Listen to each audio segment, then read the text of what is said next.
The second the front door clicked shut behind my two kids, I knew the world had tilted off its axis and would never right itself again. Mia, 10 going on 30, dropped her purple suitcase with a thud that echoed like a gunshot in my chest, and Leo, 8 and still convinced hugs could fix anything, froze mid-step, his Spider-Man backpack sliding from one shoulder. They looked at each other the way soldiers do after a firefight. Eyes wide, lips pressed thin, a silent conversation I wasn't invited to. I knelt, arms open, the way I always did when they came home from anywhere, but neither moved toward me. That was the first fracture. "Hey monsters," I managed, voice cracking on the pet name we'd used since they were toddlers. "Missed you like crazy." Mia's gaze flicked to the floorboards, Leo's to the ceiling. The air smelled of airport pretzels and something metallic, fear maybe. I stood up slowly, heart jackhammering. "What is it?" I asked. Leo swallowed so hard his throat clicked. "Mom said we're not supposed to tell," he whispered.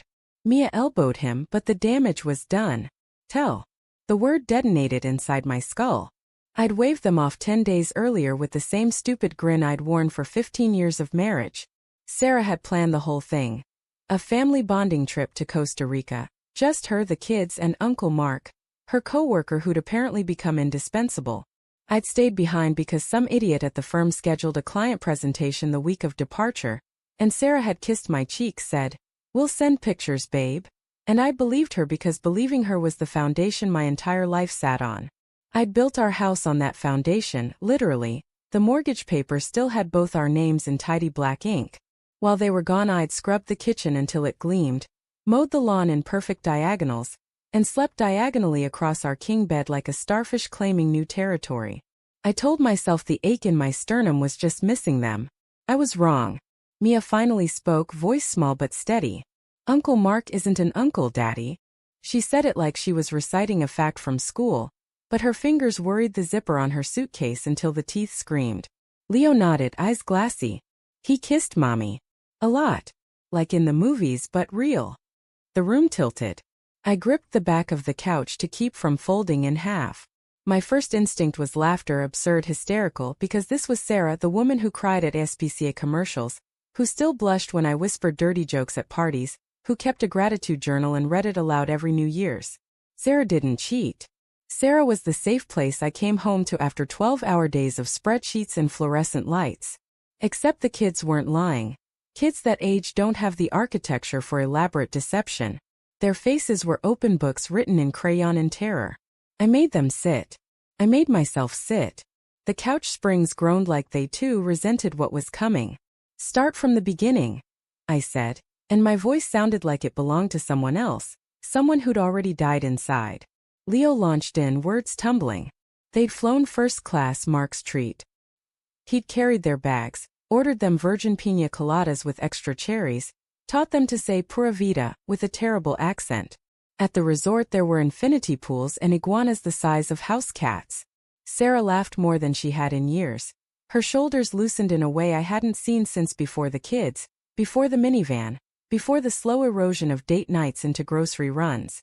Mark touched her constantly, hand on the small of her back guiding her through crowds, thumb brushing sand from her thigh, fingers laced through hers on the balcony at sunset. Leo demonstrated, linking his own grubby fingers together. "Like this but tighter," he said. Mia stared at her knees. "They thought we were asleep," she added quietly. "But the walls were thin." I pictured it with brutal clarity. The thatched roof cabana, ceiling fans spinning lazy circles. Sarah in the gauzy white cover-up I'd bought her for our 10th anniversary. Mark's mouth on the hollow of her throat where she spritzed that vanilla perfume every morning. The kids in the next room pretending to sleep while their mother unraveled the life we'd sworn to protect. My stomach lurched. I bolted for the bathroom and retched until my ribs ached, until the only thing left was the sour taste of betrayal. When I came back they were holding each other on the couch, two small bodies forming a fortress. I wanted to rage, to demand every detail until the images scorched themselves into permanence, but they looked so breakable. Instead I asked the question that terrified me most. "Do you still love Mommy?" Mia's answer was instant. "Yes." Leo's took longer. He picked at a scab on his elbow.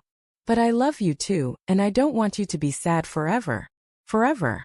The word lodged in my throat like a fishbone. That night I tucked them in separately, something we hadn't done since they were toddlers, because neither wanted to sleep apart from me yet neither wanted to leave the other's side. I lay between them on Mia's narrow bed, our 3 heartbeats sinking in the dark. Leo's hand found mine under the covers.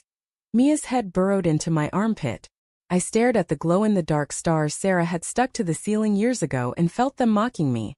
Fixed points in a universe that had just gone supernova.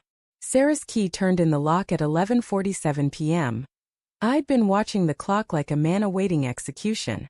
She breezed in, smelling of airplane and coconut sunscreen. Hair in the messy bun. I used to call her sexy librarian look. "Babe," she called softly, toeing off her sandals. I met her in the hallway, kids asleep behind me, and the look on my face must have been atomic because she stopped dead. "What's wrong?" she asked, but her eyes already knew. I didn't yell.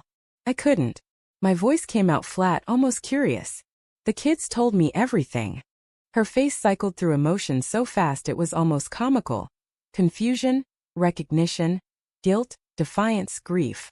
She reached for me. I stepped back. "Don't," I said. The single word cracked like ice. We talked until the sky outside turned dishwater gray. Not argued, talked in the way you do when the stakes are your children's sense of home. She cried, but not the pretty kind. Snot and hiccups and mascara tracks that made her look like a raccoon who'd lost a fight. She said Mark made her feel seen, that our life had become a checklist, lunchboxes, orthodontist appointments, sex on birthdays if we remembered. She said she never meant for it to happen, that Costa Rica was supposed to be a fling. A last gasp of youth before 40 loomed. She said she was going to end it. She said she loved me. I believed exactly none of it and all of it at once. The kids woke to pancakes and forced normalcy. I flipped bacon while Sarah poured orange juice with shaking hands. We smiled the brittle smiles of people balancing on a fault line. Mia asked if we were getting divorced. Leo asked if Uncle Mark was still coming to his birthday party. Sarah and I exchanged a look that contained 15 years of history and 0 answers. I told them nothing was decided, that grown-up problems were like puzzles and sometimes took time. Leo accepted this. Mia narrowed her eyes the way she does when she smells bullshit. Smart kid. Days bled into weeks. I moved into the guest room that smelled of dust and unused dreams.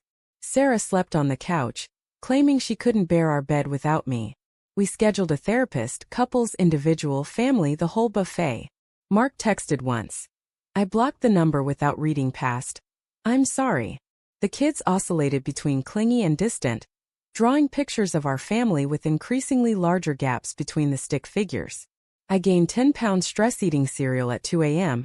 and lost the ability to taste anything but salt. One night Mia crawled into my bed long after midnight. "Daddy," she whispered. "Are you going to leave?" I pulled her close, felt her bird bones under the blanket. "Never you," I said. "Never Leo. The rest we'll figure out."